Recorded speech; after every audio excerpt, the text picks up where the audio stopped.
Milik Allah, nahmaduhu, kita senantiasa memujinya, wa nasta'inuh, dan juga senantiasa memohon pertolongan kepadanya, wa nastaghfiruh, dan juga senantiasa memohon ampun kepadanya. Alhamdulillah.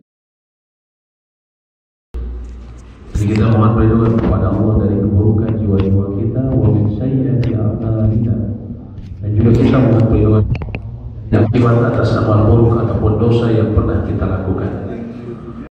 Ini Nabi yang mengajarkan kepada kalian urusan segala sesuatu, hatta al-khirah, sampai urusan masuk toilet, sampai urusan masuk WC. Ya. Jadi maksudnya Yahudi ingin mengolok-olok, tapi Salman Al-Farisi yang mengetahui nikmat dari ilmu, antara ilmu bahkan hal-hal yang dianggap sepele manusia, tapi menunjukkan keagungan sebuah syariat, yaitu tentang taharah. Dia tahu nikmat itu, maka beliau menjawab dengan kebanggaan. Nah, ya. Huwa 'allamaka kull syai', yang mengajarkan kepada kalian segala sesuatu hatta al-khirah, sampai urusan masuk WC. Kemudian Salman menjelaskan mengenai sejumlah adab ketika seseorang masuk toilet. Artinya, agama kita yang mulia ini mengatur begitu lengkap segala macam urusan sampai urusan masuk toilet, dan itu sebenarnya merupakan sebuah ciri syariat yang agung, ciri agama yang benar. Sampai urusan membersihkan diri itu diatur sedemikian rupa. Ya, salah satunya berhubungan dengan buang hajat dan adab-adabnya, istinja dan istijmar. Ya, istinja artinya membersihkan apa yang keluar dari dua jalan, kubul atau pendubur dengan air. Ya, kalau istilah kita dikenal dengan istilah cebok. Ya. Sedangkan istijmar adalah mengusap apa yang keluar dari dua jalan, dari depan atau belakang manusia, tempat keluarnya kotoran, dengan sesuatu yang suci, mubah, dan dapat membersihkan. Contohnya apa? Batu dan yang semisalnya. Batu dan yang semisalnya. Batu yang semisalnya apa? Tisu, kertas, dan sejenisnya.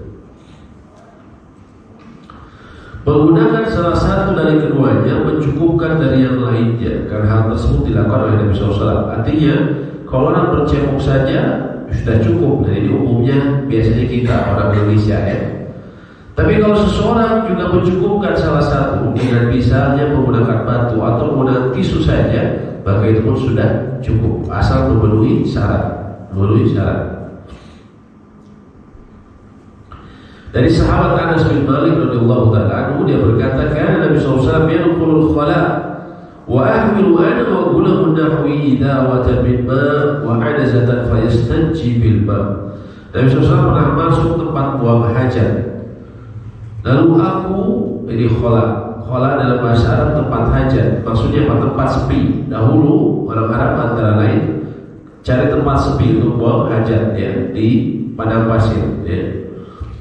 Lalu aku dan seorang anak seusiaku membawa wadah kecil dari kulit berisi air ya, dan tongkat pendek. Lalu beliau beristinja dengan air tersebut, maksudnya bercebok ya. Kemudian Nabi SAW katakan, "Idza dhahaba ahadukum ila al-ghaid falyastajib bi thalathati ahjar." Bila salah seorang dari kalian pergi ke tempat buang hajat, maka hendaklah dia membersihkan diri dengan 3 batu, karena ia sudah cukup baginya. Ini yang disebut tadi istijmar.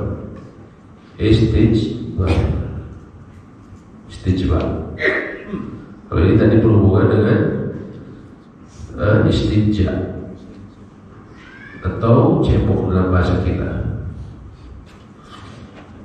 cebok dengan air. Dan menggabungkan keduanya lebih utama. Sebagian ulama ada yang memahami seperti itu, yaitu setelah menggunakan seperti yang tadi benda suci ya, seperti pakai tisu atau yang lainnya, maka kemudian dengan air. Dan istijmar dilakukan dengan menggunakan batu atau apa yang berfungsi seperti batu, berupa benda-benda suci yang membersihkan dan mubah seperti tisu, kertas, kayu, dan selainnya. Kalau Nabi SAW istijmar dengan menggunakan batu dan apa yang berfungsi sebagai batu, ya. Istijmar tidak boleh kurang dari 3 usapan.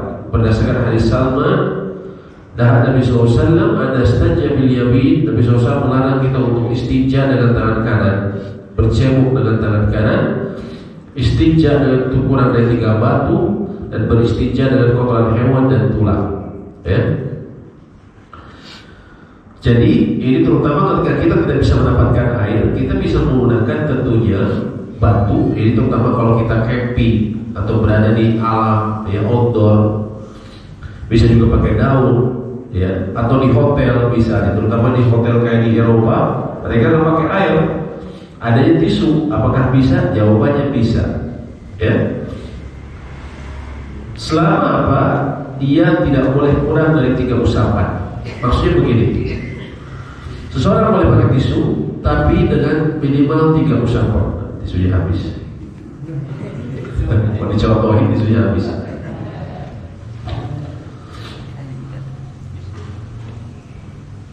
Ya, dan juga tidak boleh pakai batu bisa, tapi tidak juga boleh dengan kotoran hewan yang sudah kering ataupun tulang. Ya, ini terutama kalau di alam. Ya, terutama ketika di alam, ketika kita camping atau apa, ya. Dan tadi sedikit mengenai tisu, kertas, kayu dan lainnya. Kertas, ya, kertas biasa bisa, selama bukan kertas yang berharga. Contohnya apa? Uang, ya. Mungkin orang dia sangat kaya sehingga uang kertas tidak bernilai bagi dia. Bisa jadi 100.000 juga bagi dia seperti sereceh. Kan ada orang yang seperti itu, ya, crazy rich, ya, orang yang bohong, orang kaya gila, ya. Contohnya apa? Kita lihat banyak orang yang kayak gitu, ya. Bapak-bapak mungkin dulu ingat tahun 90-an sering dengar dunia dalam berita Pablo Escobar. Ingat Pak, ya? Pengedar narkoba terkenal, ya. Itu kan dia ceritanya usir nyamuk itu bakar dolar, dia bakar $100 untuk usir nyamuk, dan itu fakta yang terjadi pada dia, ya. Kadang ada orang-orang kalaupun trofi, orang-orang yang berlebihan itu seperti itu, ya. Nah, dalam Islam mengatur sedemikian rupa. Anda punya uang, walaupun uang 100.000 mungkin tidak berharga bagi Anda, tapi itu tidak boleh digunakan untuk sia-sia, termasuk untuk seseorang beristinja tadi, ya.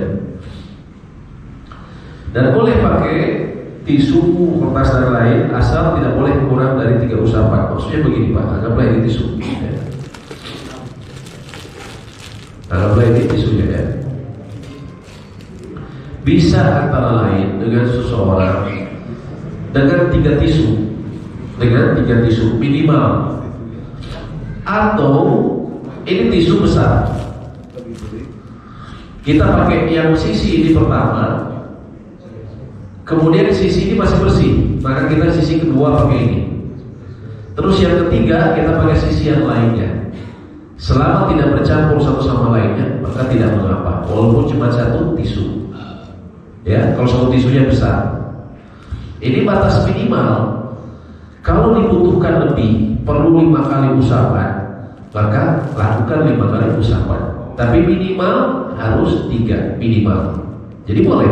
Jadi Bapak kalau misalnya masuk hotel, ternyata hotelnya tidak ada air, ya, cuma ada tisu saja, boleh Bapak gunakan tisu, ya. Nah, itu seperti ini. 1, ya, 2, 3, minimal 3 tisu. Atau bisa tadi tisunya besar, Bapak, mohon maaf, ya, ibu nggak kelihatan, ya. Dia bisa pakai 3 sisi. Kalau nggak 3 tisu, kalau nggak 1 tisu besar tapi 3 sisi, ya. 1, terus bawahnya 2, baliknya 3. Artinya tidak saling bertumpuk sama lain. Itu boleh. Dan itu bisa menggantikan air. Artinya kalau sudah membersihkan diri seperti itu, maka sudah dianggap sah. Kecuali masih kurang, maka boleh atau maka tambahkanlah sampai bersih, ya, sampai bersih. Dan kemudian menghadap dan membelakangi kiblat saat buang hajat, ya. Tidak boleh menghadap atau membelakangi kiblat saat buang hajat di tanah terbuka, contohnya di lapangan, lagi camping, lagi tugas di lapangan, ya. Tidak boleh kita buang hajat, ya. Biasanya bapak-bapak kan kalau mau buang air, paling bapak-bapak yang biasanya paling cuek, ya. Udah nggak kuat, cari aja ke pinggir dikit langsung, ya. Nah ini ketika di lapangan terbuka, Pak, tidak boleh kita menghadap kiblat atau membelakangi kiblat, ya. Karena Nabi SAW berkata, "Idza ataitumul ghaib fala tastaqbilul qiblah." Bila kalian ke tempat buang hajat, ya, ghaib ini istilah orang dahulu untuk buang hajat, yaitu tempat yang rendah, ya, tempat yang rendah dulunya, tempat di bawahnya ada lubang ini. Nah ini disebutnya ghaib dulu dalam bahasa Arab, ya, tempat buang hajat, ya. Bila kalian datang ke tempat buang hajat, maka janganlah kalian menghadap kiblat dan jangan pula membelakanginya, ya. Akan tapi menghadaplah ke timur dan ke barat. Ini maksudnya ketika berada di ketika berada di Madinah, Mekah itu ada di selatan, sehingga tidak boleh menghadap ke selatan ataupun ke utara, tapi menghadap ke sebaliknya, timur atau barat, ya. Sebagaimana Abu Ayyub Al-Ansari juga mengatakan, kami datang ke Syam, yang disebut Syam ini negeri Yordania, Palestina, Lebanon dan juga Suriah. 4 negara tersebut, ya, yang negeri Syam dulunya adalah Syam, ya. Kami melihat banyak WC dibangun menghadap kiblat, maka kami berpaling darinya menghadap arah lain dan memohon ampun kepada Allah, ya. Itu WC-nya ceritanya WC outdoor, Pak, ceritanya WC terbuka, ya. Atau alhamdulillah sebelah atas, ya. Adapun bila buang hajat dilakukan di dalam bangunan, antara pelakunya dengan kiblat terdapat sesuatu yang menutupinya, ada tembok, maka hal tersebut tidak mengapa. Karena Abdullah bin Umar, anaknya Umar bin Khattab, mengatakan, "Annahu ra'a Rasulullah sallallahu alaihi wasallam yabul fi baiti." Bahwa dia melihat Rasulullah SAW buang air kecil di rumahnya, mustaqbil asy-syam wa mustaqbil al-Ka'bah, menghadap Syam, menghadap utara dan membelakangi kiblat. Kenapa beliau lakukan? Padahal ini tadi dilarang, karena beliau di rumahnya ada tembok, jadi tidak masalah kalau ada penghalang. Dan ini juga dilakukan oleh Abdullah bin Umar ketika di lapangan atau ketika di outdoor. Beliau kemudian menempatkan kendaraan untanya menghadap kiblat, sehingga antara dia dengan kiblat ada penghalang unta, ya. Ketika ditanyakan, bukankah ini dilarang? Ya benar, apakah tetapi yang dilarang dari hal tersebut bila dilakukan tempat terbuka. Kalau antara dirimu dengan kiblat terdapat sesuatu yang menutupi, maka tidak mengapa. Jadi sebagian ulama menulis yang lebih utama adalah tidak melakukannya sekalipun dalam ruangan, ya. Misalnya, tapi kalau terpaksa tidak masalah. Misalnya begini, misalnya masjid akan membangun toilet. Kalau tempatnya leluasa, kita bisa leluasa arah kiblatnya tidak buang hajatnya tidak menghadap kiblat, maka kita lakukan seperti itu, lebih utama. Tapi kalau tempatnya sempit, nggak ada space lagi nih. Jadi untuk toilet cuma ruangannya segini, ya, cuma ada di sini, dan ini otomatis menghadap kiblat. Tapi kita pakai tembok, maka tidak masalah. Karena berdasarkan keterangan yang tadi disebutkan oleh Abdullah bin Umar. Apa yang disunahkan untuk dilakukan oleh orang yang masuk WC? Orang yang masuk WC disunahkan mengucapkan Bismillah, Allahumma inni a'udzubika minal khubuthi wal khaba'ith. Dengan nama Allah, sesungguhnya aku berlindung kepadamu dari setan laki-laki dan setan perempuan, ya. Jin laki-laki dan jin perempuan, karena toilet adalah rumah mereka. Kemudian saat selesai dan keluar mengucapkan ghufrana, ampunanmu ya Allah. Kenapa baca ghufrana Kak? Ada yang bisa jawab Pak? Nanti dapat hadiah. Apa? Bukan, itu kan sebelumnya. Karena kita di dalam toilet tidak mengingat Allah. Tidak? Jadi akhirnya Diperlakan mohon ampunan kepada Allah. karena ya hampir ya kira-kira seperti itu ya. Hadiah ya, hadiahnya ini aqua. Aqua ini berharga Pak. Oh, di bandara berapa ini? 50.000. Kenapa ghufrana? Kata para ulama, karena di WC kita dimakhlukkan untuk berzikir kepada Allah. Ya, apalagi kalau mohon maaf kalau lagi buang itu tidak boleh. Sedangkan tidaklah ada waktu yang seseorang lalaikan dari berzikir kepada Allah, kata Nabi SAW, kecuali akan menjadi penyesalan nanti di hari kiamat. Jadi kita isi waktu cuman ngelamun, kata orang Sunda apa? Cuman ya ngelamun, gak berzikir kepada Allah, ya. Ngisi waktu kita dengan itu akan menjadi penyesalan, ya. Sehingga ketika keluar, karena dia tidak bisa berzikir, ketika keluar dia memohon ampun kepada Allah, ghufrana, ampunan ya. Itu kata para ahli ilmu katakan, ya. Kemudian mendahulukan kaki kiri saat masuk dan kaki kanan saat keluar, ya. Tadi kita sebutkan sebelumnya adalah ketika bercebok dengan tangan kanan, tangan kiri, bukan tangan kanan, ya. Dan orang kidal tetap harus berusaha dari kecil membiasakan makan dengan tangan kanan, cebok dengan tangan kiri. Ya, Nabi SAW pernah menegur seseorang yang tidak mau berubah dirinya. Dia merasa bahwa dia sudah bawaannya seperti itu.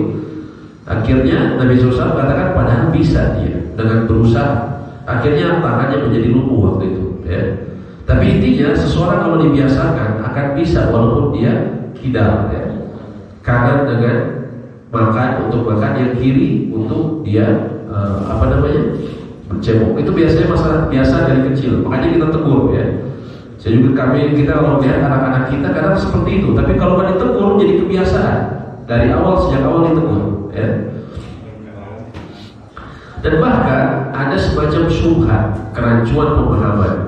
Ada sejumlah budayawan bilang, kenapa kita diskriminasi tangan kanan dan tangan kiri? Katanya. Orang Indonesia ini sering diskriminasi. Tangan kanan, tangan bagus, tangan kiri, tangan jelek. Tangan kanan makan, tangan kiri untuk bercebok. Padahal subhanallah, ini ajaran agama kita yang mulia. Kebiasaan yang ada di masyarakat ini sebenarnya datang dari agama kita yang mulia. Dan kalau kita perhatikan, ini merupakan salah satu bentuk perintah menjaga higienitas sejak dini, ya.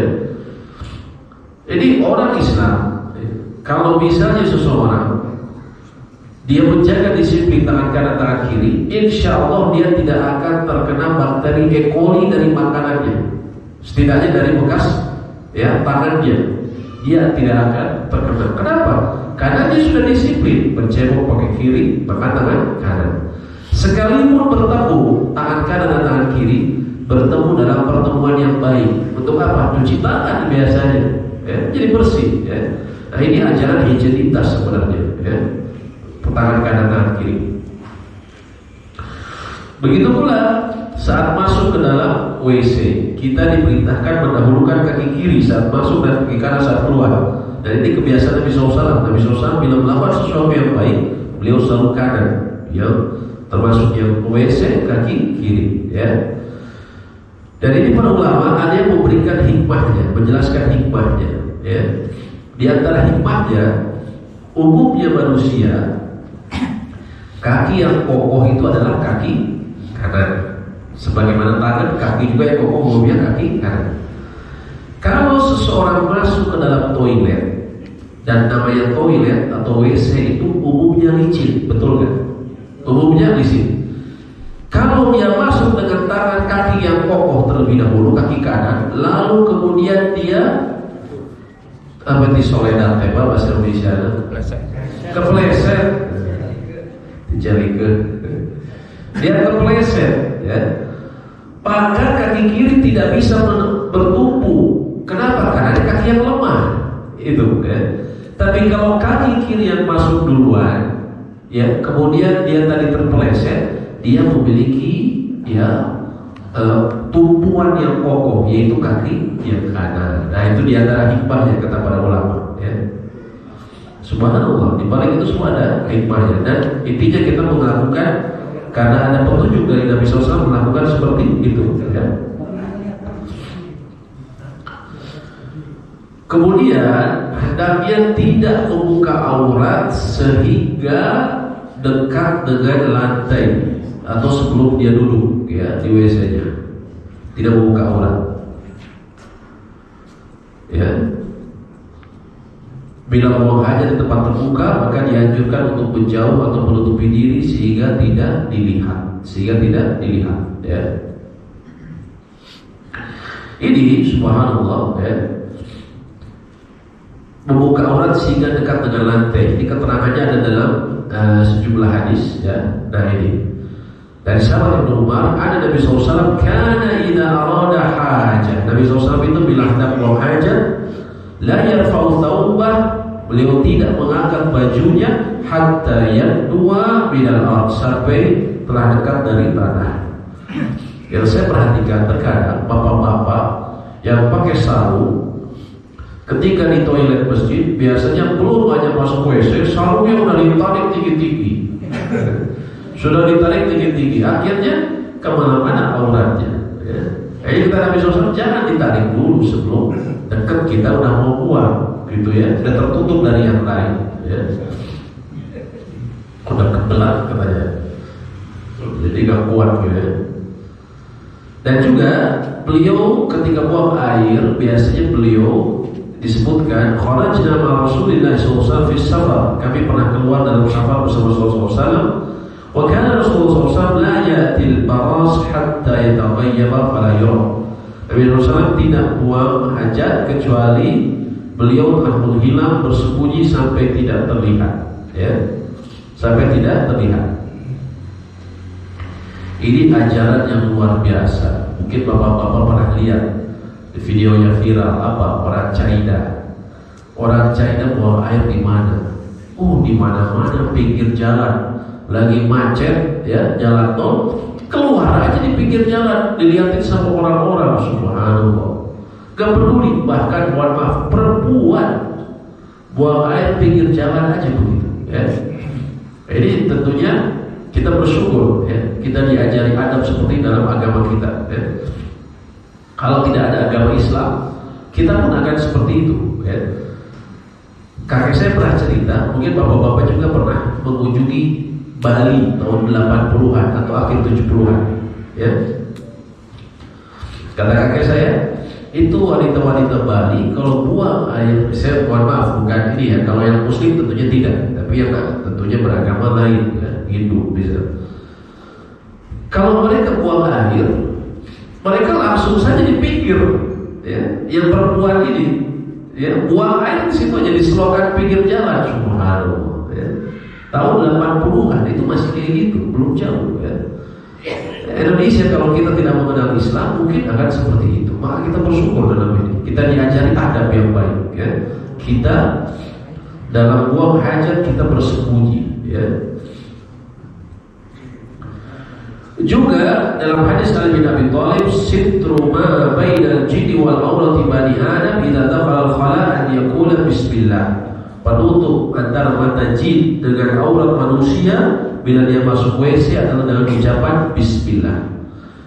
Jadi kita kalau buka pakaian, ya, mungkin masuk WC gak ada yang lihat, manusia gak ada yang lihat, tapi yang lihat siapa? Jin, ya.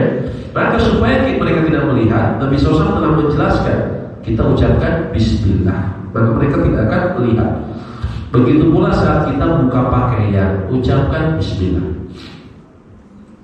Saya pernah punya salah satu guru yang dia lulusan Universitas Islam Madinah, terus dia dulu suka meruqyah, ya.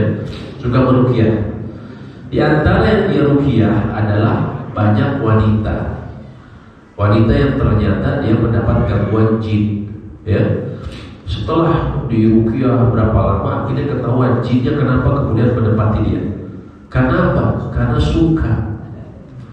Karena apa? Cantik, kemudian suka mengumbar kecantikan dan auratnya. Nah ini hati-hati, ya ibu-ibu, anak-anak perempuan juga hati-hati, ya. Dan biasakan, ya tadi ketika masuk WC, orang tidak melihat, masuk toilet, mandi, nggak dia lihat, tapi jin lihat. Makanya biasakan bilang Bismillah, ya. Nah itu banyak Ustadz ini bilang banyak yang diganggu, ya, gangguan jin gara-gara itu. Jinnya suka, jinnya cinta, ya. Jadi kita biasakan ketika masuk WC bilang Bismillah. Begitu pula ketika kita membuka pakaian, ya. Jangan sampai ada yang suka, ya, walaupun bapak-bapak perutnya buci truk, ya. Tapi kan mungkin aja ada jin yang suka. Nah untuk bilang jin perempuan, ya, jin ini yang suka. Jadi tetap kita jaga adabnya, ya. Jaga adabnya. Mungkin karena merasa, oh dah saya mau buci truk lah, mulai merosot. Tapi kan nggak tahu, Pak, ya. Tetap kita bilang Bismillah ketika masuk WC ataupun ketika buka pakaian, ya. Dalam hadis Anas bin Malik disebutkan Allahumma inni a'udzubika minal khubuthi wal khaba'is, tadi ya, mengenai hadis membaca dalam WC. Ini penting, ya. Baca bismillahnya kapan? Saat mau masuk, ya. Dan tadi ketika keluar mengucapkan ghufranaka, ya. Apa yang haram dilakukan oleh orang yang hendak buang hajat? Haram kencing di air yang menggenang. Adamu naha 'anil baul fil ma'ir raqib. Dan Rasul melarang kencing di air yang menggenang, ya. Kalau kita mungkin berpikir sekarang, oh iya kan berbahaya itu, kepakai lagi. Ya bagi kita yang orang modern sudah tahu hal-hal seperti itu. Tapi Islam ini sudah ada 1400 tahun yang lalu, ya. Dan orang-orang banyak yang tidak memahami masalah ini, ya. Banyak orang itu, ya, tidak usah jauh-jauh, zaman sekarang aja Sungai Gangga, ya, katanya sungai suci. Buang hajat di situ, ya. Buang mayat di situ, ya. Mandi di semua di situ, ya. Islam ajarkan air yang menggenang, ya.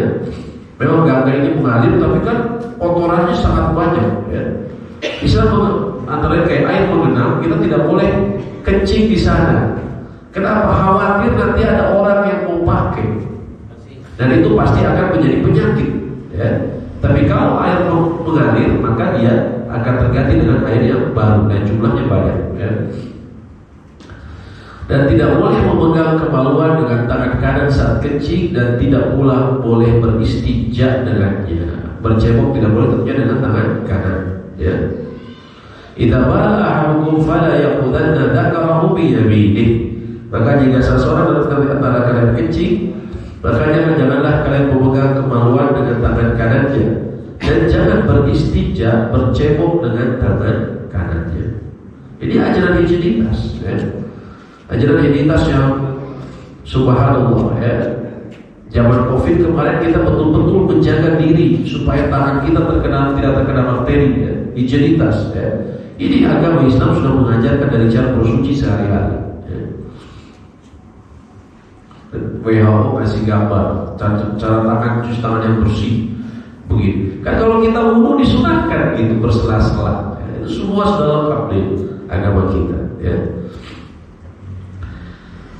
Haram buang air besar, ya, dan kecil di jalan, tempat berteduh, taman umum, di bawah pohon yang berbuah atau saluran-saluran air, ya. Nabi SAW mengatakan, ittaqu mala'in thalath, al-baras fil mawarid wa qari'at at-tariq wal dhil. Takutlah pada tempat pemicu laknat yang ketiga. Pertama, buang hajat di saluran air, di tengah jalan, dan tempat berteduh. Nabi SAW, takutlah atau hindari tempat pemicu laknat. Kenapa disebut tempat pemicu laknat, Pak? Kenapa disebut tempat pemicu laknat? Tempat-tempat ini. dipergunakan orang. Terus gimana maksudnya? Ya, bisa jadi karena terganggunya terabah atau bagaimana tidak nyaman atau kondisi yang lain. Nah, terus maksudnya kenapa disebut tempat pemicu laknat? Orang tersebut akan bilang doain yang buruk-buruk. Nah, betul. Orangnya akan mendoakan yang buruk. Biasanya begini, kita punya rumah di satu kampung. Keluar dari kampung itu cuma ada satu jalan yang kecil. Terus ada orang yang kecil di sana buang air besar. Pasti kan menggerutu, saha ieu teh hangsur kieu. Kan? Akhirnya apa? Kita melaknat, kita mendoakan kejelekan. Yang paling banyak kalau di daerah Bandung si burut. Si burut saha. Saya pernah lihat di mana namanya, di Unpar ke atas itu daerah apa namanya? Cibuleut. Kayaknya orang udah kesel di situ, orang kencing buang sampah di sana. Dia tulis di situ, siapa yang kencing di sini? Si buruk 7 turunan. Allahu Akbar. Gak tanggung-tanggung 7 turunan langsung didoain sama dia. Artinya apa? Bisa jadi nanti cucunya kena mulut gara-gara apa? Akinya loh kecil sembarangan. Tapi itu kan Nabi SAW bilang hati-hati dalam berkata, karena bisa jadi tepat saat waktu dikabulkan doamu. Misalnya orang tadi kesel, akhirnya bilang si buruk, taunya benar kena beneran. Yang kena siapa? Cucunya, karena itu 7 turunan. Ternyata gara-gara si Aki aja buang air sembarangan. Nah itu yang disebut, kenapa disebut malain? Dia disebut tempat pemicu laknat. Karena orang akan melaknat, kesel, seperti itu. Antara lainnya apa? Di saluran air, tengah jalan, tempat berteduh di bawah pohon. Dan juga antara lain orang yang buang hajat di jalanan manusia atau tempat mereka berteduh, ini tidak boleh. Jadi subhanallah, agama kita yang mulia mengajarkan seperti ini. Salah satu jamaah pernah cerita ke saya, dia pernah kerja di India, menempuh perjalanan di mobil. Ketika di mobil, dia gak kuat pak, kebelet, pengen buang air kecil, pengen buang air kecil. Terus kata orang-orang India yang di mobil, nanti aja di kantor, aduh saya gak kuat, nanti aja, udah saya gak kuat. Ya udah berhenti, tapi saya kasih pesan ya, kalau kamu buang air kecil, kamu jangan keluar dari aspal. Jangan keluar dari aspal. Jadi kencingnya berdirinya di tempat ada aspal. Ah ya udahlah, gak ada bulu-bulu kan, gak kuat. Akhirnya keluar sana. Dia malu kan, orang Indonesia masa kencing di pinggir jalan langsung, pasti kan sembunyi. Akhirnya dia sembunyi dan beres. Akhirnya dia ke mobil. Di mobil jalan heboh pak. Siapa yang ketuk? Bau apa ini? Ribut akhirnya. Akhirnya dilihat sepatunya orang tadi. Kamu tadi kencing ke dalam ya? Iya, soalnya saya mau pinggir jalan. Coba lihat sepatu kamu. Oh, naul bilang tadi jam semua, tai semua. Kenapa? Ternyata orang India punya kebiasaan, kalau dia buang air besar sekalipun itu di jalan, itu langsung pinggirnya aspal. Jadi nggak nunggu sembunyi, pinggirnya aspal langsung buang di situ. Makanya diwanti-wanti dia sama temannya, dan begitu dia lakukan langsung kejadian kontak. Dia juga cerita temennya itu ada yang baru datang dari Indonesia, terus suatu saat dia semacam pelesir lah, botram ceritanya sama teman-teman India. Kemudian teman-teman India itu ngajak makan ini aja di tengah lapang. Waktu panas kata dia itu. Kan kalau kita kalau senangnya kalau botram cari apa pak? Pohon. Bisa berteduh gitu kan. Dia kata orang ini jangan tengah lapang aja, Mbak, silakan kamu aja, saya mau berteduh aja. Akhirnya dia makan cari pohon untuk berteduh. Baru aja mau makan udah marah-marah ribut ke tengah lapangan. Kenapa? Ternyata perlu tinja semua. Jadi orang India seperti itu, dia nggak mengenal adab masalah kayak gitu. Jadi mau di pinggir jalan, mau di bawah pohon, Islam mengajarkan demikian baik sehingga hal seperti itu diatur secara baik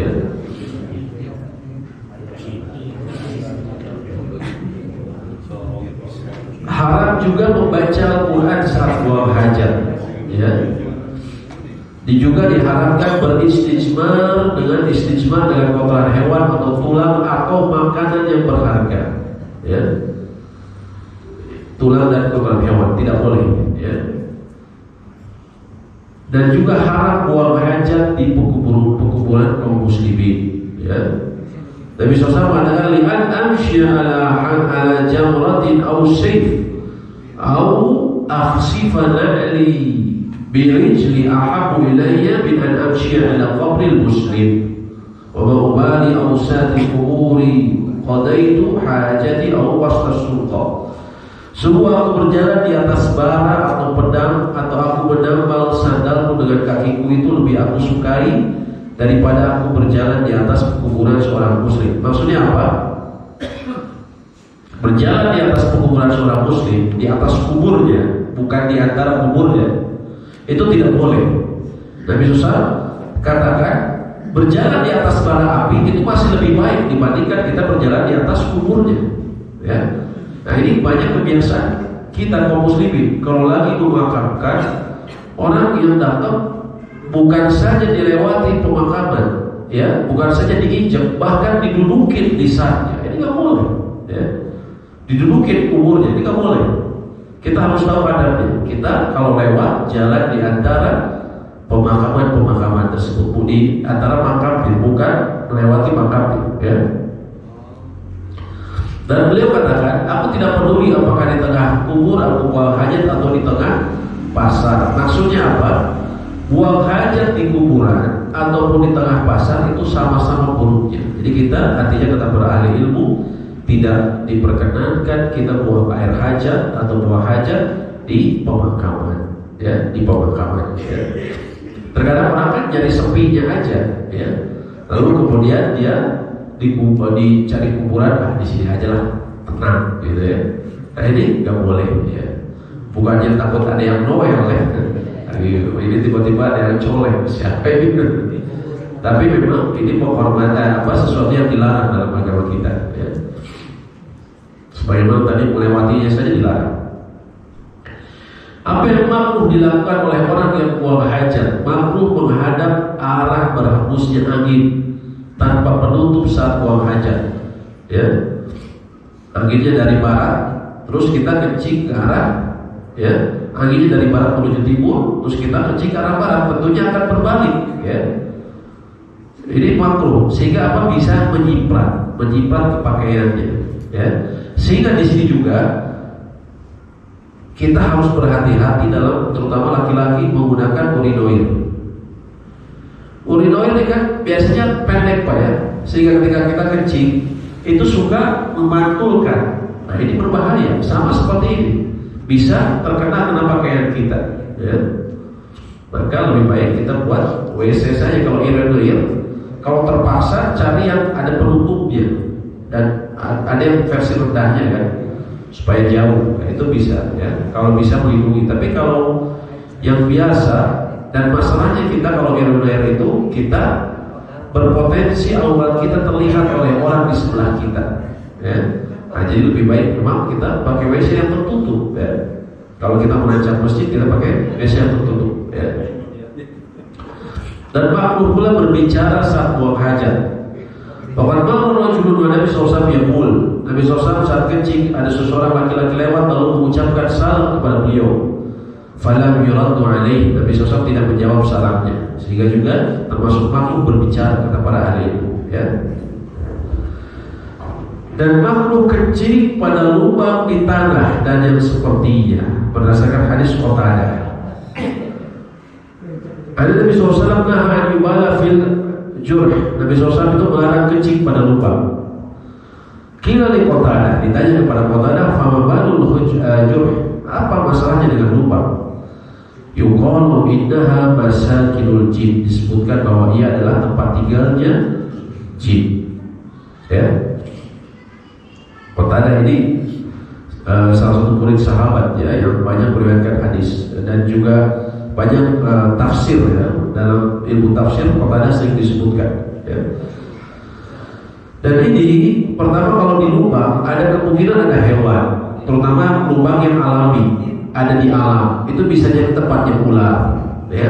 tepatnya binatang-binatang ya yang bisa mati terkena kencing kita, atau bisa jadi dia kalau ular dia kemudian akhirnya menyerang kita ya. Bila pun itu tidak ada, maka tadi disebutkan oleh Qatadah yuqal annaha masakinul jin, dikatakan bahwa ini tempat tinggal jin, lubang-lubang itu tempat tinggal jin ya. Kenapa? Nanti dia bisa jadi marah, dikencingi sama seseorang, kemudian dia akan mengganggu, dan gangguan dari jin ini benar adanya ya, benar adanya ya. Makanya kadang orang suka bilang setelah camping atau apa, kok kayaknya seperti ada yang ngikutin ya, bukan ngikutin, bisa jadi mungkin memang jinnya ya ikut sama dia memang. Ya bisa jadi ketika dia camping, dia kencing sembarangan, kemudian dia kencing di lubang yang ternyata tempat tinggal jin ya.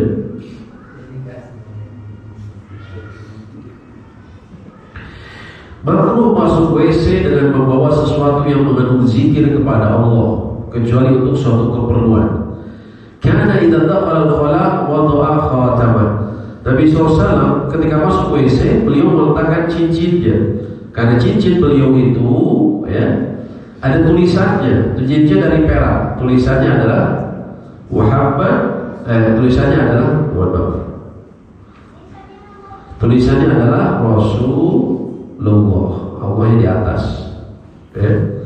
Sehingga ini ada tulisan Allah, maka beliau biasanya ketika akan masuk WC beliau lepas cincinnya.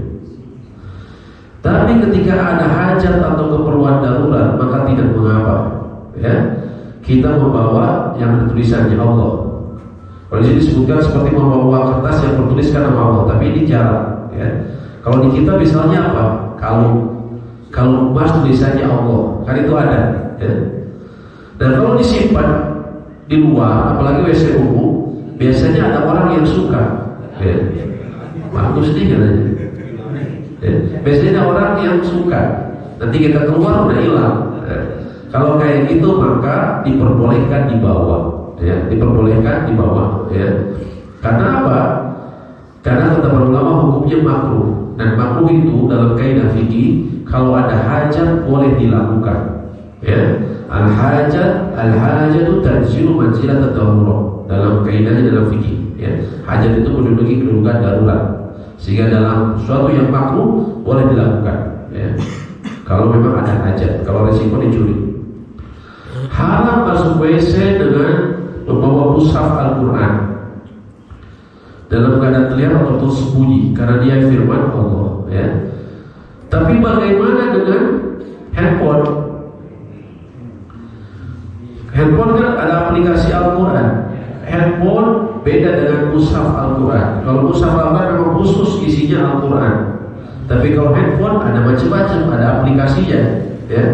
Maka kata para ulama kontemporer, ulama-ulama zaman sekarang, mereka memberikan fatwa yang harus kita lakukan ketika kita masuk WC adalah kita keluar dulu dari aplikasi Al-Quran, atau kita jangan buka aplikasi tersebut, maka kita masuk.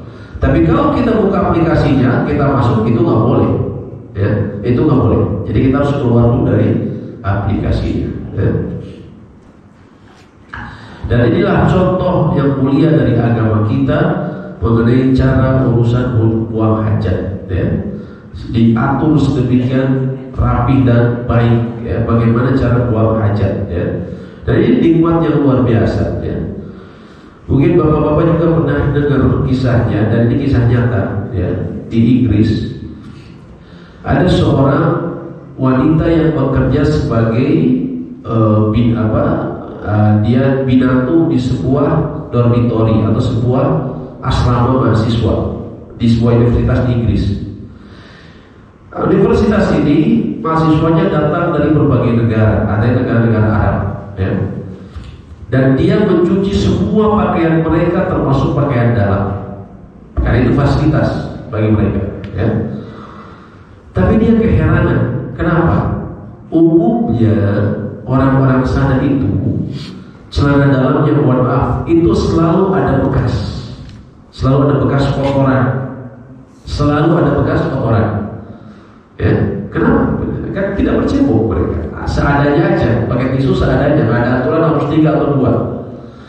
Tapi dia menemukan ada beberapa celana dalam yang selalu konsisten bersih, gak ada bekas kotoran kuning kayak gitu ya, atau coklat. Dia heran, sampai dia keheranannya dia tanya siapa pemiliknya. Akhirnya ketahuan ternyata beberapa mahasiswa dari Saudi. Ketika ditanya, saya heran kenapa celana dalam kalian ini selalu bersih, yang lain selalu kotor. Itu biasa bagi kami, kotor itu biasa, tapi Anda selalu bersih. Lalu dia bilang, beginilah kami diajarkan oleh Rasulullah Nabi SAW. Kami diajarkan untuk bercebok dan beristighfar. Dia begitu terkesan dengan penjelasan itu, akhirnya wanita ini kemudian masuk Islam. Gara-gara apa? Celana dalam, subhanallah. Bukan karena celana dalam, tapi karena kebersihannya. Bukan celana dalam, tapi kebersihan dan sunnahnya gitu. Akhirnya dia masuk Islam, subhanallah.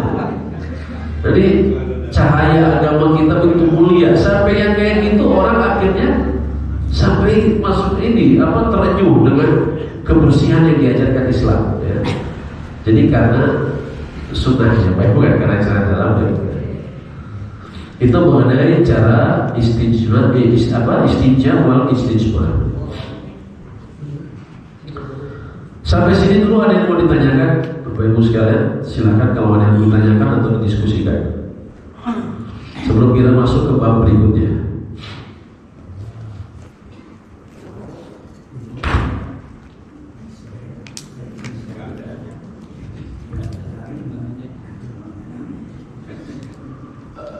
Baik, ada yang ditanyakan? Ya, silakan. Assalamualaikum warahmatullahi wabarakatuh. Waalaikumsalam. Tadi sempat dijelaskan berkaitan dengan Nabi SAW diberikan suatu wadah air untuk kebersihan di tinjaknya. Kemudian yang belum terbahas tadi berkaitan dengan satu potong kayu, yaitu fungsi dan hikmahnya itu apa, gitu kan? Jatuh. Yang kedua berkaitan dengan kuburan tadi, larangan untuk ketika melewatinya menduduki ataupun menginjak kuburan tersebut. Betul. Namun sehubungan dengan itu, saat pengalaman juga di Kota Bandung ini berkaitan dengan kuburan itu sangatlah padat, jadi tidak juga beraturan kepada. Tapi sekarang alhamdulillah ada sedikit-sedikit sudah mulai ditata dengan rapi, sehingga kita bisa menginjak pada serak-seraknya. Ya. Tapi di sisi lain juga masih banyak kuburan-kuburan yang sangat begitu padat, dan sehingga ketika kita bawa jenazah itu keterpaksaan kita untuk menginjak kubur tersebut. Itu gimana Ustaz? Ada hadis yang lain yang membolehkannya ketika bersolat atau bagaimana? Demikian Ustaz. Assalamualaikum warahmatullahi wabarakatuh. Yang pertama, bagaimana dengan tadi yang disebutkan bahwa Nabi SAW juga memerintahkan sahabat yang mulia Anas bin Malik mengambil potongan kayu. Allahu a'lam. Ya, kalau itu saya tidak tahu apa persis hikmah di bawahnya potongan kayu tersebut. Ya, Allahu a'lam, saya tidak tahu. Adapun yang kedua, bagaimana dengan kondisi makam yang sudah padat sehingga mau tidak mau harus melewati atau menginjak bagi mereka yang mengantarkan jenazah. Bagi mereka yang mengantarkan jenazah maka tidak masalah, karena ada kaidah dalam fikih ad-daruratu tubihul mahdurat. Karena darurat itu memperbolehkan sesuatu yang sebelumnya dilarang. Jadi terpaksa harus dilewati. Kalau tidak, bagaimana cara dia bisa membawanya? Dalam kondisi seperti itu maka tidak mengapa, tidak masalah. Yang menjadi masalah ini yang mengantarkannya. Banyak yang mengantarkannya, kan dia udah buru-buru. Pertama itu. Yang kedua, dia bisa punya waktu untuk menyusuri. Nah, saya praktekkan beberapa kali, alhamdulillah selalu bisa. Walaupun kayak yang saya temui misalnya kalau yang padat itu di Ciputra misalnya, ya. Atau di beberapa bahkan di Nanggrong juga sekarang udah padat. Tapi kalau kita mau mencari, bisa kita masuk di sela-sela itu. Tapi kalau yang bawah memang nggak bisa. Dia harus sesuai arahnya kan. Nggak bisa dia belok-belok karena harus berbarengan. Ya. Harus ada 4 orang kan. Maka tidak mengapa. Tapi yang mengantarkan tetap harus mengikuti disiplin itu. Berusaha menjauhkan diri untuk melewati. Dan yang paling parah yang menduduki, banyak orang yang menduduki. Nabi SAW katakan seseorang terbakar bajunya dengan api itu masih lebih baik dibandingkan dia duduk di atas kuburan. Ya, seperti itu. Allahu a'lam bishawab. Baik, ada lagi yang ditanyakan dalam bab ini ya. Sebelum kita masuk ke bab berikutnya, mungkin ibu-ibu ada yang mau ditanyakan? mengenai istinja dan istinjbar ini? Ya, tidak ada. Apa? Siapa? Iya, betul. Assalamualaikum. Kalau saya tanya nih, Pak, kalau posisi kita mau masuk makam, ada yang mengajukan untuk kita lepas sendal. Ya. Melepas sendal ketika masuk makam. Ini ada yang mengatakan sunnah, ada yang tidak. Kenapa bisa terjadi perbedaan pendapat? Perbedaan pendapat ini muncul dari status hadisnya. Mereka yang menyatakan hadis yang memerintahkan seseorang ketika masuk sendal, dia masuk kuburan, dia membuka sendal, dia menganggap hadisnya sahih. Adapun yang mengatakan hadisnya dhaif, maka tidak menyarankan seperti itu, ya. Allahu a'lam, perlu diteliti kembali. Dahulu saya selalu membuka sendal. Hanya saya kemudian belakangan dapat keterangan dari sejumlah ahli hadis, ternyata hadisnya dhaif, ya. Sehingga belakangan juga saya tidak membuka, ya. Nah, tapi itu perlu dilihat lagi. Cuma saya memang baca keterangan dari sejumlah ahli hadis bahwa ternyata hadisnya dhaif, ya. Allahu a'lam bishawab, ya. Seperti itu, Pak. Ya. Silakan, Pak. Assalamualaikum warahmatullahi wabarakatuh. Waalaikumsalam warahmatullahi wabarakatuh. Saya pernah mendengar keterangan bahwa ahli neraka itu banyak yang masalah tipis itu di surat apa saya lupa. Baik. Gimana penjelasannya? Ya. Yang Bapak katakan itu betul.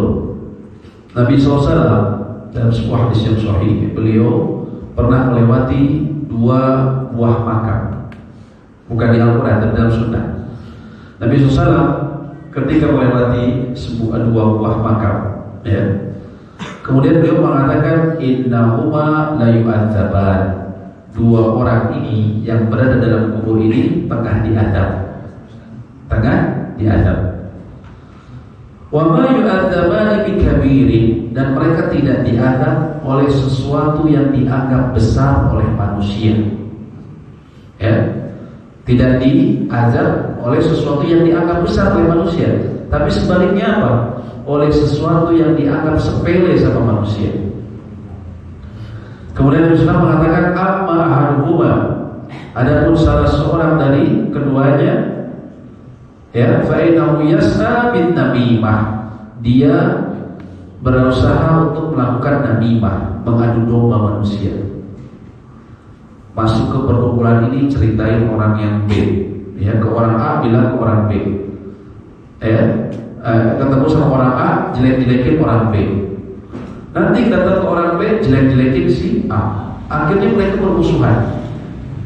Dia apa? Kesana kemari mengadu domba manusia. Nah, itu namimah, itu yang pertama. Itu terkadang dianggap sepele sama manusia. Ya, mohon maaf, terutama ibu-ibu.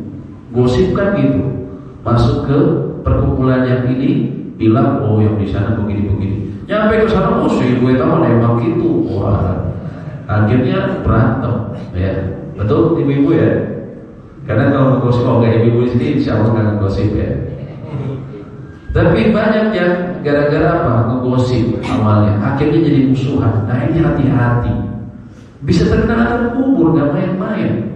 Gara-gara kita adu domba orang, ya. Alhamdulillah. Karena banyak juga tentunya bapak-bapak, ya.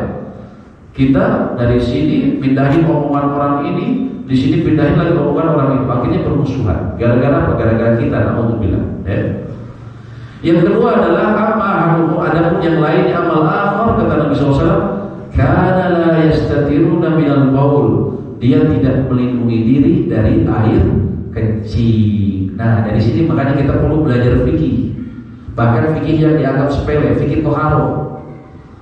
Jadi yang kedua, dia dianggap di kuburnya gara-gara apa? Gara-gara dia tidak melindungi pakaiannya, tidak bercebok antara lain. Kan banyak laki-laki kalau naik mobil, naik kendaraan, pengen kencing, parkir, langsung aja kencing di mana aja, betul Pak? Terkadang terus tidak bercebok, nggak peduli bahkan. Nah, ini hati-hati, urusannya sepele. Orang mungkin ngerasa nggak ada yang dirugiin sama saya, kan gitu, ya.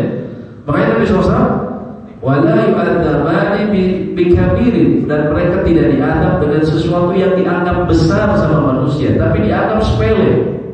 tapi menjadi apa? Menyesal. Siapa yang tidak menyesal, Pak? Dihadapi kubur, Pak. Ya, naudzubillah. Ya. Azab kubur ini benar adanya. Ya, Ahlus Sunnah wal Jamaah bahkan benar azab kubur ini benar adanya. Ya. Azab kubur ini di alam kubur ataupun di alam barzah. Ya, istilah dari alam kubur atau alam barzah. Ya. Dan disebut alam barzah ini alam antara kematian seseorang sampai kapan? Sampai kapan, Pak? Sampai kiamat, Pak. Kalau kiamatnya masih 1000 tahun lagi, 2000 tahun lagi, ya jadi naudzubillah, dia bisa dapat siksa seperti itu, ya naudzubillah. Ya jadi betul, Pak, ya. Dalam hadis disebutkan seperti itu. Maka pentingnya ini kita belajar masalah fikih seperti ini, toharo, supaya kita bisa tahu bagaimana cara membersihkan diri dari al-baul, dari kencing misalnya, ataupun kotoran-kotoran yang lainnya. Allahu a'lam bishawab. Ya. Baik, ada lagi yang ditanyakan mengenai bab ini? Silakan. Maksudnya gimana tuh Pak Ustadz kalau misalkan kita buang air kecil kecipratan, apa cukup dicuci dulu gitu aja, apa semua sekarang ini kalau dalam perjalanan? Iya, dalam perjalanan. Kalau dalam perjalanan kita kemungkinan kecipratan, maka kita ambil air, kita basuh saja, maka itu sudah cukup, ya. Karena biasanya kan hanya sedikit juga, maka itu sudah cukup, ya. Allahu a'lam bishawab. Pakai tisu boleh juga. Tisu basah boleh, tisu basah. Karena kan kita butuh melarutkan cairan itu, ya, butuh pakai air, ya. Seperti itu. Baik, adalah yang ditanyakan ibu dalam masalah ini istinja atau istijmar. Baik, bila tidak ada, kita masuk sedikit ke siwak dan sunnah-sunnah fitrah. Siwak adalah menggunakan ranting kayu siwak atau yang semisalnya pada gigi dan gusi untuk membersihkan sisa makanan yang menempel atau menghilangkan bau tidak sedap. Dan siwak ini disunahkan di semua waktu, hingga orang yang sedang berpuasa tidak mengapa baginya bersiwak pada waktu berpuasa. Ya. Ini menurut penulis kitab ini dan juga penulis sejumlah ulama. Ya. Tapi ulama lain, contohnya dalam mazhab Syafi'iyah, mereka menganggap bersiwak setelah lewat tengah hari ketika orang berpuasa itu hukumnya makruh. Ya, setelah lewat zuhur bagi mazhab Syafi'iyah mengatakan hukumnya makruh. Ya. Apa alasan makruhnya? Alasan makruhnya karena bau mulut orang yang berpuasa itu lebih harum dibandingkan mis di sisi Allah. Sehingga alasannya, dengan alasan hadis itu sebagian ulama yang memahami, jadi ya biarkan saja bau gitu habis pada zuhur. Ya. Tapi pendapat ini dibantah oleh ulama lain, ya. Ada yang penulis buku ini. Penulis buku ini mengatakan Nabi tidak membatasinya, ya. Nabi SAW menganjurkannya secara mutlak, ya. Dan bersiwak ini, siwak ini bapak-bapak semua tahu, ya, ranting kayu itu, ya. Kalau ke tanah suci banyak sekali yang jual, ya. Itu ranting kayu Arab aslinya itu, ya. Nabi SAW katakan as-siwaku madhalatun lil fa' mardatun lirabb. Siwak itu alat pembersih mulut dan mendatangkan ridho Allah. Karena kan orang suka bilang, saya mah ingin dapat ridho Allah aja. Ini hal yang sepele tapi bisa mendatangkan ridho Allah. Jangan disepelekan ini, ya. Hal yang sepele terkadang ada amalun yasir wa ajruhu kabir. Amalan ringan tapi pahalanya besar. Ya, termasuk ini ringan tapi bisa mendatangkan ridho dari Allah Subhanahu wa ta'ala. Dan Nabi SAW mengatakan, laula an asyqa ala ummati, andaikan tidak khawatir memberatkan umatku, la amartuhum bisiwakin atau bisiwakin dan kulli sholatin. Aku sungguh memerintahkan mereka untuk bersiwak di setiap kali sholat, Dalam hadis lain disebutkan indah kulli wudu'in, setiap kali hendak wudu. Ya, jadi Nabi SAW mengatakan, andaikan tidak menyulitkan umatku, maka aku memerintahkan mereka untuk bersiwak setiap kali wudu ataupun sholat. Ya. Bagaimana kalau saya nggak punya siwak itu, saya punyanya sikat gigi dan odol, apakah boleh? Boleh saja. Ya, walaupun siwak ini memiliki keistimewaan yang lebih. Ya. Suatu saat mungkin Bapak pernah lihat, saya ingat ya, dulu di salah satu TV di Indonesia, program Ramadan, pernah ada penelitian terhadap siwak dilakukan di Universitas Airlangga di Surabaya. Diteliti kandungan dari siwak. Subhanallah, siwak itu ternyata apa? Mengandung antibakteri. Ya, walaupun kering seperti itu, kayu gitu, tapi dia antibakteri, Pak, yang sangat bermanfaat bagi menghilangkan bakteri yang berbahaya di mulut manusia. Ya. Dan saya pribadi, saya pernah punya penyakit gigi sensitif. Mungkin bapak-bapak atau ibu-ibu pernah ngerasain ya, gigi sensitif. Gigi sensitif kena air sakit gak, Pak? Gilu, kena air aja gilu, betul ya? Gilu, kena air aja, air minum apalagi dingin, pasti gilu. Ya, gigi sensitif. Saya pakai siwak. Saya biasanya pakai subhanallah. Sebelumnya saya pakai pasta gigi yang untuk anti gilu. Saya sudah kayak gitu ya. Begitu saya pakai siwak, saya udah gak perlu lagi pakai sensoran gigi. Hilang, alhamdulillah. Ketika saya pakai siwak. Ya. Nah, kalau bapak ibu yang punya penyakit itu coba pakai siwak. Ya. Dan diangkat bukan sekedar untuk itu, tapi untuk mengikuti sunnah Nabi SAW. Insya Allah itu banyak manfaatnya. Ya. Buat yang gigi sensitif. Siwak ditekankan saat berwudu, saat bangun tidur, saat mau mulut berubah, saat membaca Al-Quran dan saat sedang sholat. Demikian juga saat masuk masjid dan masuk rumah. Ya. Sa'altu Aisyah radhiyallahu ta'ala qultu bi ayyi syai'in kana yabda'u Nabi sallallahu alaihi wasallam idza dakhala al-baita. Aku pernah bertanya kepada Aisyah, kata Al-Bindal dari ayahnya bertanya, atau Syuraih bertanya kepada Aisyah, jika Nabi SAW masuk ke rumahnya, apa yang pertama dilakukan? Ternyata apa? Disiwak, mulai dengan siwak. Karena beliau itu sangat memperhatikan kebersihan. Ya. Beliau masuk rumahnya, beliau tidak menginginkan ada bau tidak sedap kepada istrinya, sehingga beliau bersiwak. Demikian juga ditekankan untuk bersiwak setelah diam lama, ya, dan saat gigi menguning. Nah, ini, ya. Berdasarkan hadis-hadis di atas. Karena Rasulullah SAW tidak qama min al-lail yasusu fahu bisiwak. Nabi SAW apabila bangun tidur di malam hari, maka beliau menggosok giginya dengan siwak, menggosok mulutnya dengan siwak. Ya. Di kita sudah jadi suatu istilah, ya, bahkan dijanjikan oleh anak-anak kecil. Bangun tidur terus tidak lupa menggosok gigi. Menggosok gigi itu tradisi dari mana? Kita biasa bangun tidur gosok gigi, ya, orang Indonesia. Tradisi dari mana? Tradisi dari Islam. Nabi SAW kalau beliau sholat malam, pertama yang beliau lakukan adalah bersiwak dulu sebelum beliau berwudu. Ya. Jadi ini tradisi Islam. Maka kita bersyukur, ya, banyak budaya agama kita yang dipengaruhi oleh adab Islam. Ya. Dan seorang muslim diperintahkan saat beribadah dan mendekat diri kepada Allah dalam kondisi paling baik menyangkut kebersihan dan kesucian. Dan siwak disunahkan menggunakan ranting basah yang tidak hancur dan tidak melukai mulut. Nabi SAW bersiwak dengan menggunakan ranting siwak pohon arang. Ya. Boleh bersiwak dengan tangan kanan atau tangan kiri. Jadi termasuk luas, yang tidak terikat dengan aturan. Dan bila dia tidak memiliki ranting siwak, maka ia bersiwak dengan apa? Jari tangannya. Kalau sekarang siwak ini bisa dibeli dengan mudah di toko-toko di internet banyak, ya. Pasar Bali juga banyak. Ya. Kalau nggak ada, maka dengan jari tangan. Ini sebagaimana diriwayatkan oleh Ali bin Abi Thalib. Kalau kita habis makan, terutama kita mungkin makan siang di kantor atau lagi berpergian, kan kita mungkin nggak bawa siwak, ataupun kita sikat gigi tentunya nggak bawa.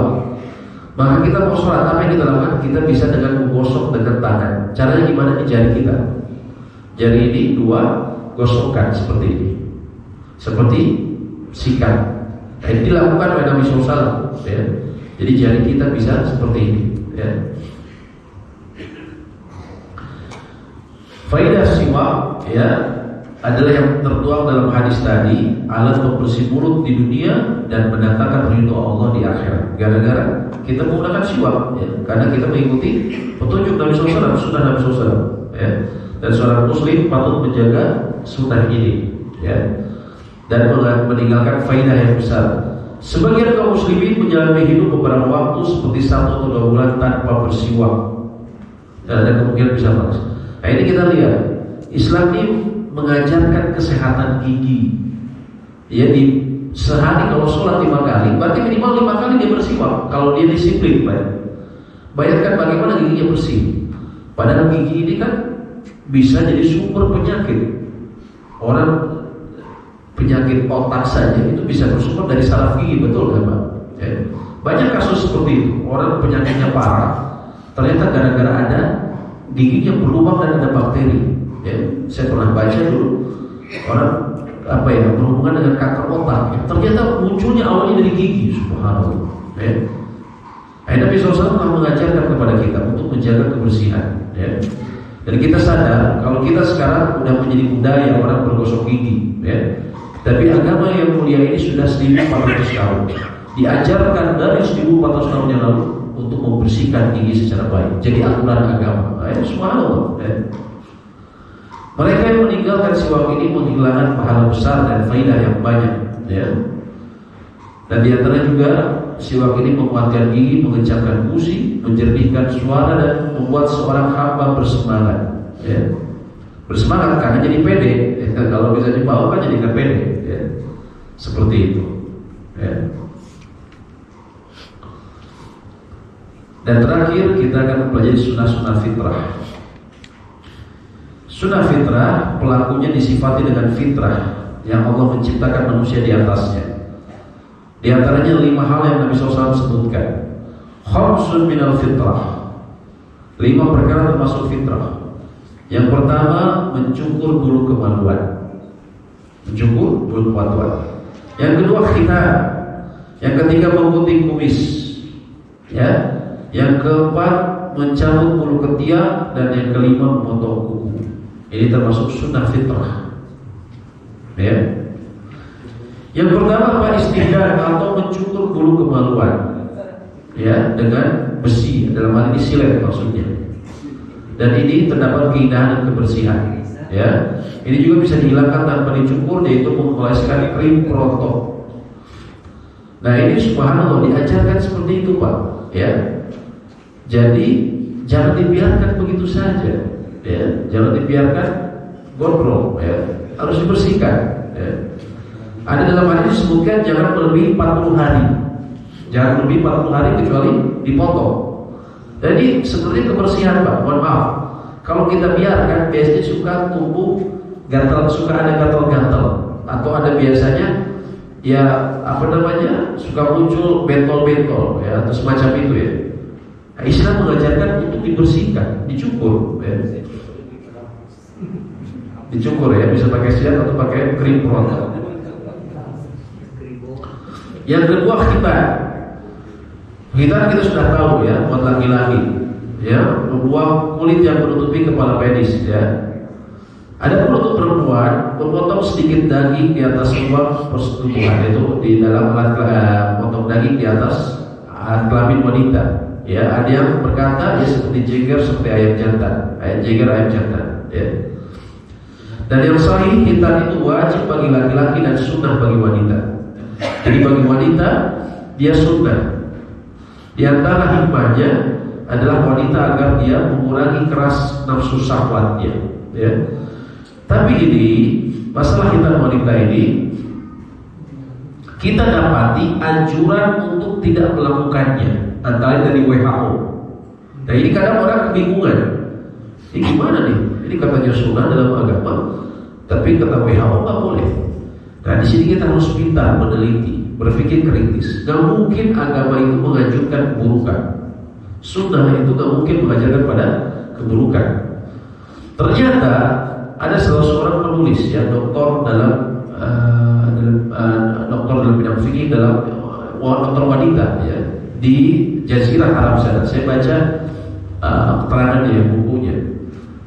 Ternyata yang dibilang WHO dilarang itu adalah praktek berkhitan pada wanita di negeri-negeri Afrika yang biasanya mereka memotong banyak dagingnya, sehingga itu malah menyebabkan masalah ya. Jadi wanita, mohon maaf, jadi dia tidak ada nafsunya ya, dan itu merusak. Tidak boleh seharusnya seperti itu.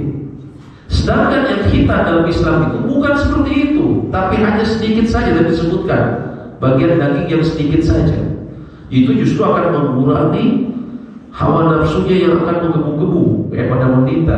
Sedangkan dia kan juga harus menjaga diri, maka itu dikurangi dengan cara itu. Nah, jadi yang sebenarnya dilarang itu adalah yang versi yang terjadi secara ekstrim seperti negara Afrika ya. Adapun dalam praktek agama Islam tidak seperti itu ya. Walaupun begitu ya, dokter juga menyarankan, dokter ya, bukan dokter ini menyarankan ini butuh pengalaman.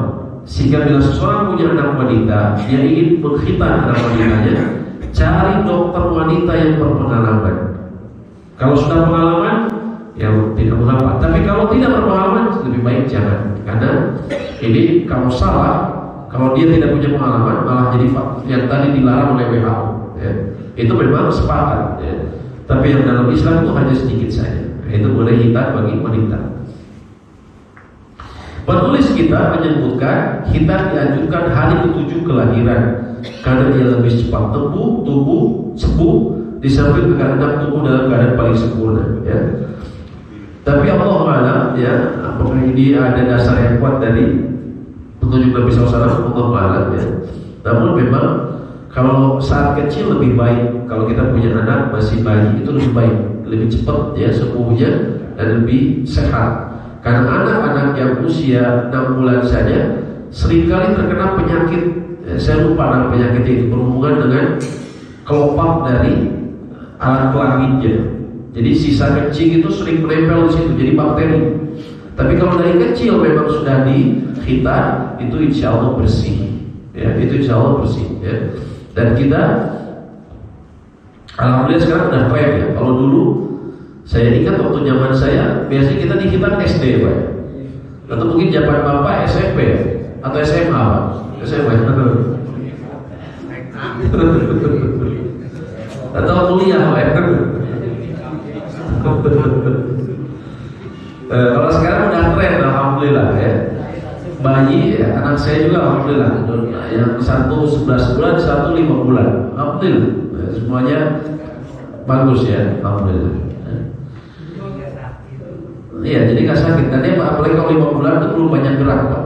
Jadi dia cepat ini ya. Yang ketiga, menggunting dan memendekkan kumis. Ya, mengguntingnya sependek mungkin karena ini mengandung sisi ketampanan, kebersihan dan menyelisih orang kafir. Nah, tapi dalam menggunting memendekkan kumis ini, sebagian ulama mengatakan bukan dipotong habis, tapi dirapihkan. Kenapa? Karena dulu sahabat seperti itu. Antara Umar bin Khattab. Umar bin Khattab disebutkan kalau beliau marah, beliau biasanya melinting kumisnya. Sebenarnya Umar bin Khattab disebutkan gitu, kalau marah dia melinting kumisnya. Ya. Ternyata bukan tuan takur saja Pak. Tapi katanya seperti itu disebutkan dalam athar bahwa Umar bin Khattab kalau marah beliau melinting kumisnya. Jadi para sahabat itu berkumis tapi rapi, maksudnya begitu. Ya, sebagian ulama yang memahami seperti itu. Ya. Dan penulis kitab ini menyebutkan terdapat hadis-hadis sahih yang mendorong untuk mencukur kumis atau merapikan kumis dan membiarkan jenggot, memuliakan dan membiarkannya memanjang. Karena dalam membiarkan jenggot terurai terkandung ketampanan dan kejantanan. Ya, kalau jantan yang mau langsung cocok lah, pas ya.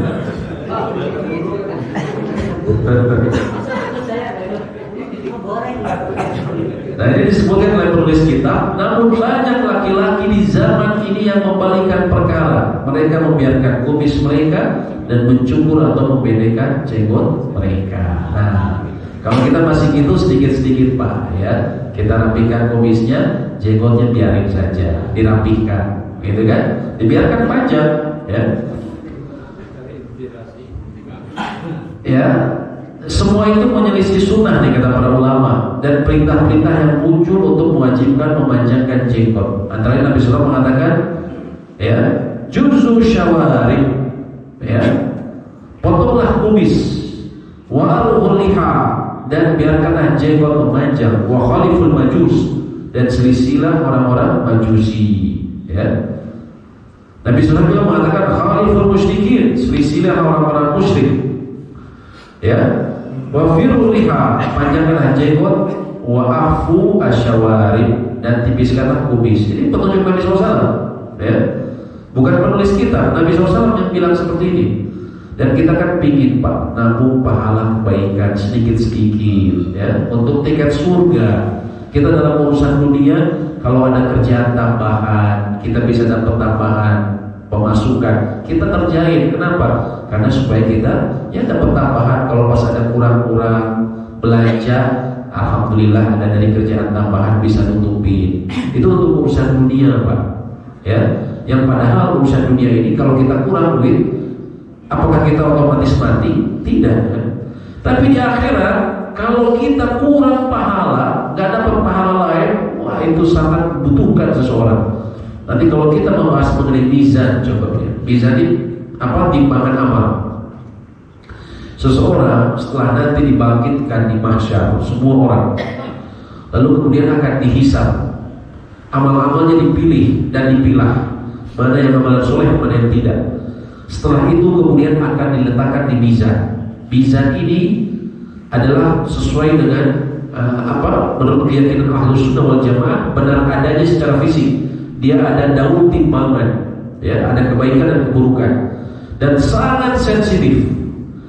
Ya, disebutkan oleh Abdullah bin Mas'ud, andaikan ada satu kebaikan sebesar atom saja, maka akan menjadi pemberat. Kebalikannya juga, keburukan. Dan dia sangat sensitif, sehingga kata Abdullah bin Mas'ud, andaikan di timbangan kebaikan lebih berat satu atom kebaikan, maka dia masuk surga. Namun bila kemudian lebih berat kepada keburukan, maka dia naudzubillah masuk apa Pak? Neraka. Adapun kalau sama, dia menjadi ashabul a'raf, disebutnya ashabul a'raf, ya. Nah dari situ kita bisa lihat bahwa kebaikan sekecil apapun jangan kita remehkan. Nabi SAW mengatakan la tahqirun min ma'rufi syai'an. Janganlah kalian remehkan perkara kebaikan walaupun sedikit. Ada kebaikan sedikit jangan diremehkan. Nah, dalam hal seperti ini tadi siwak, mendatangkan ridho Allah, ya. Kemudian juga sunnah misalnya tadi merapikan kumis, memanjangkan jenggot, ya. Di itu ada unsur kebaikan. Mungkin kita merasa, aduh, saya kurang suka penampilan saya begini, tapi kita bukan karena itu, kita melakukannya karena ingin mengikuti petunjuk Nabi kita Shallallahu Alaihi Wasallam. Kita bangga memiliki ciri-ciri seorang Muslim, ya.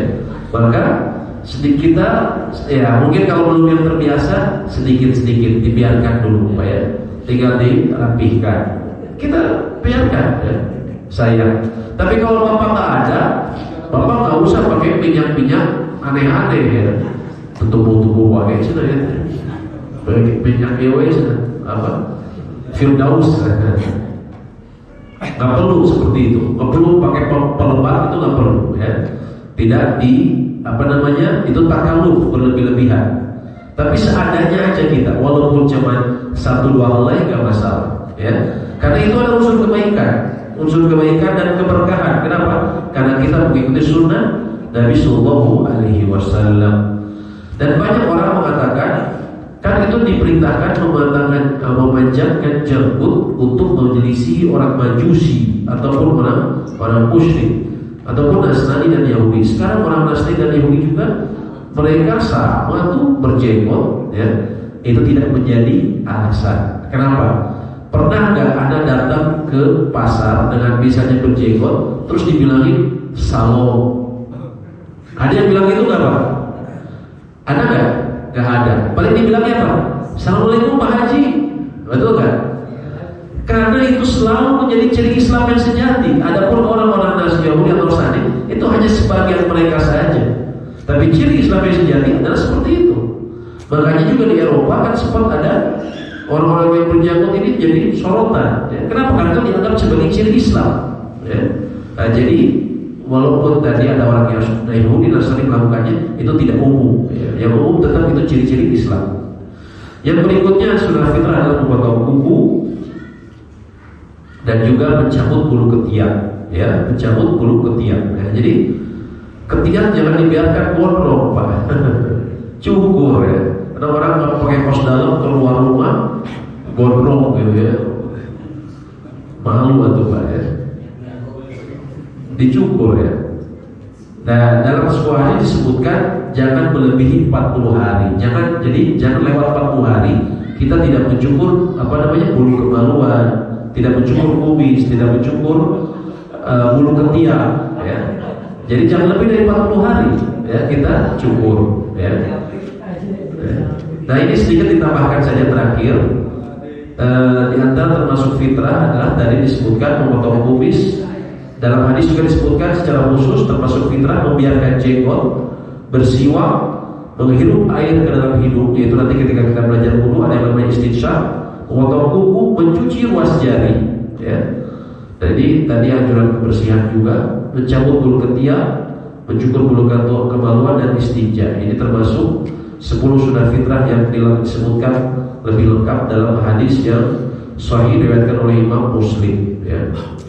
Wallahu a'lam bishawab. Demikian yang bisa mungkin kami sampaikan. Apabila ada satu atau dua pertanyaan kami persilakan. Ya, silakan Pak. Guru kasih jadi pertama adalah tadi fitrah tadi. Jadi terus terang dulu pernah ini digondrongkan. Jadi lama-lama suka pegang-pegang aja gitu.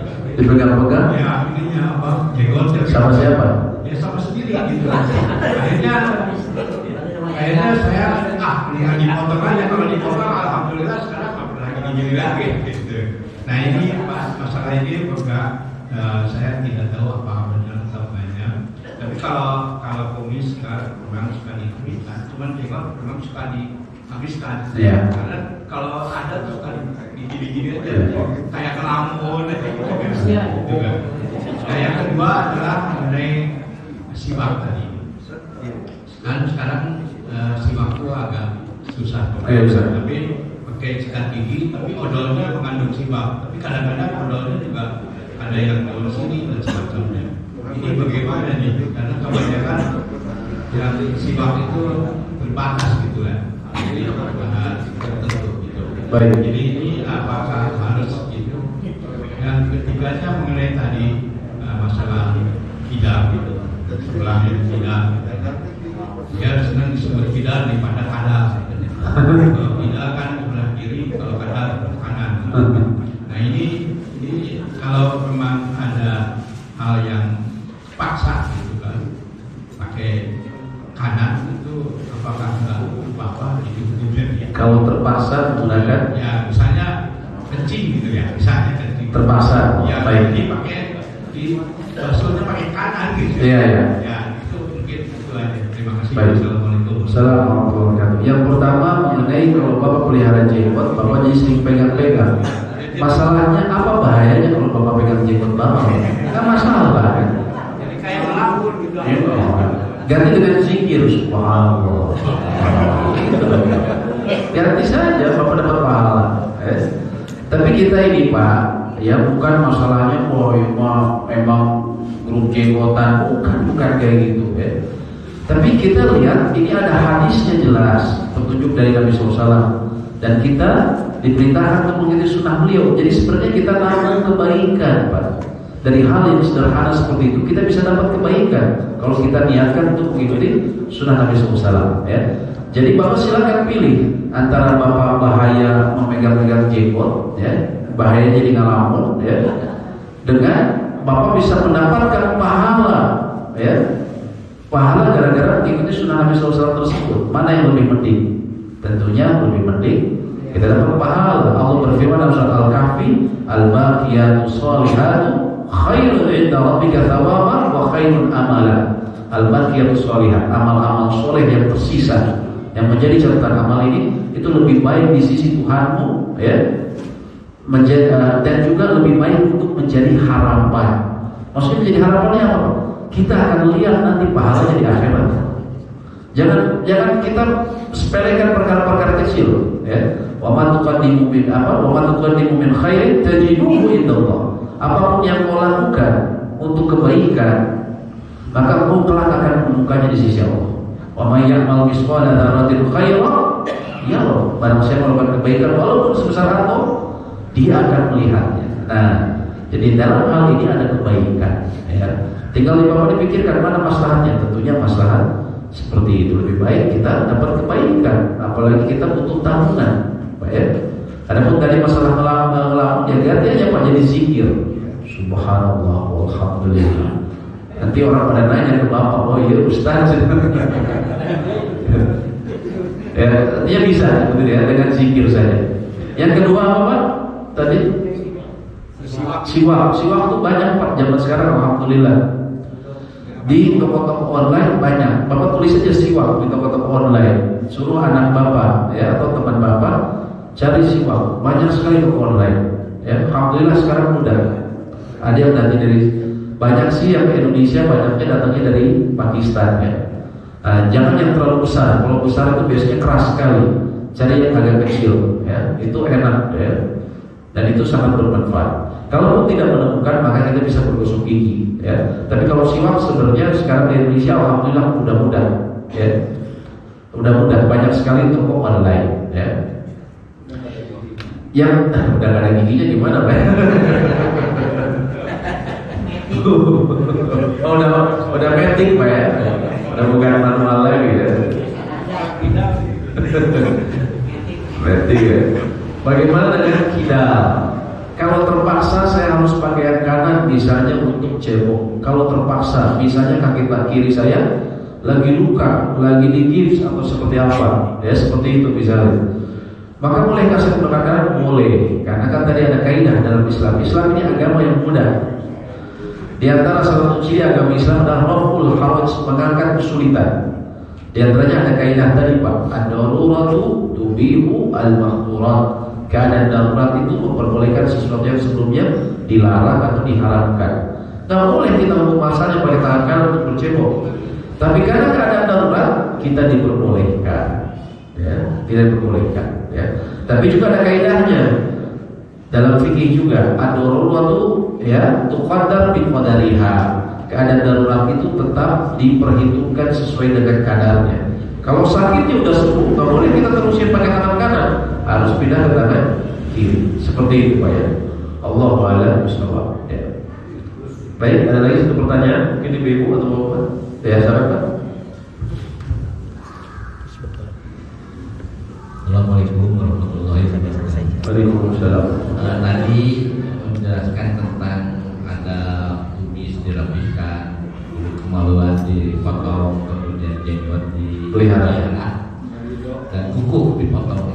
Ya. Nah, ada yang pernah saya mendengar ada cara memotong kuku itu ada hari-hari tertentu, misalkan baiknya hari Jumat atau jangan hari ini, ada yang begitu. Baik. Kemudian apakah itu benar? Kemudian untuk memotong, mencukur bulu kemaluan ataupun kumis itu, apakah ada hari-hari itu juga? Ya. Hari-hari seperti itu. Ya. Terima kasih. Waalaikumsalam warahmatullahi wabarakatuh. Kalau ada hal yang dianjurkan, antara misalnya hari Jumat, itu bisa dipahami karena memang untuk dari hari Jumat ini hari yang istimewa, ya. Kayak mandi itu diperintahkan minimal seseorang kalau nggak mandi itu minimal seminggu sekali di hari Jumat. Walaupun kalau orang Indonesia aneh ya mandinya seminggu sekali, ya. Tapi kita lihat tadi Islam ini sudah ada 1400 tahun yang lalu, ya. Bahkan ketika di padang pasir tetap diperintahkan untuk mandi minimal seminggu sekali. Di Eropa abad pertengahan saja Pak, orang susah mandi. Kan sudah cerita di sini ya bagaimana Ratu Isabella ya mandi setahunnya seumur hidupnya cuma 2 kali dalam catatan sejarahnya dia. Seumur hidup ya. Elizabeth pertama itu mandi setahun cuma sekali. Ini luar biasa orang-orang seperti ini ya. Dan kita lihat dalam catatan sejarah Eropa itu abad pertengahan digambarkan orang-orang itu kotor, giginya rusak ya. Orang-orang Eropa zaman medieval itu kalau bapak kita baca catatan sejarah tahun 1600, 1500 mereka kucel umumnya orang Eropa tidak mengenal kebersihan ya.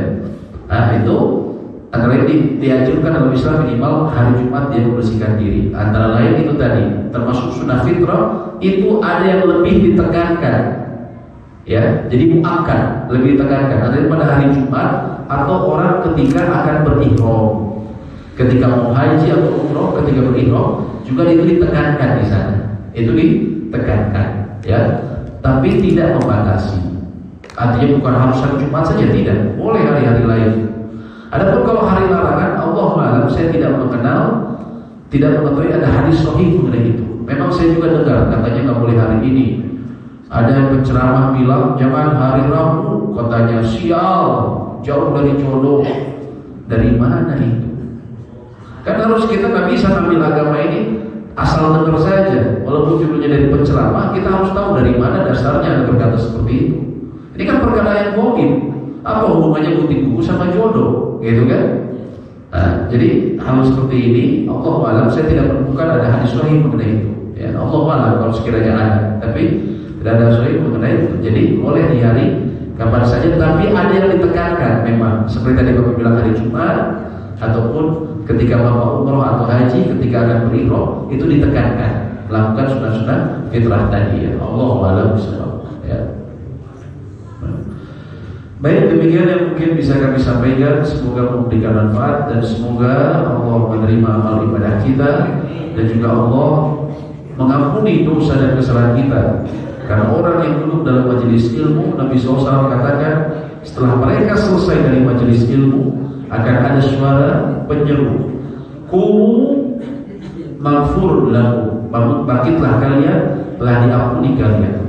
Wadulilatis sayyi'atukum hasanat, telah digantikan keburukan-keburukan kalian dengan kebaikan-kebaikan. Ini adalah janji yang disebutkan Nabi SAW bagi orang yang menuntut ilmu. Semoga kita mendapatkan keutamaan tersebut dan semoga Allah menjaga kita dan semua keluarga kita, terutama di zaman fitnah ini. Amin ya rabbal alamin. Allahumma anfa'na bima 'allamtana wa 'allimna ma yanfa'una wa zidna 'ilma.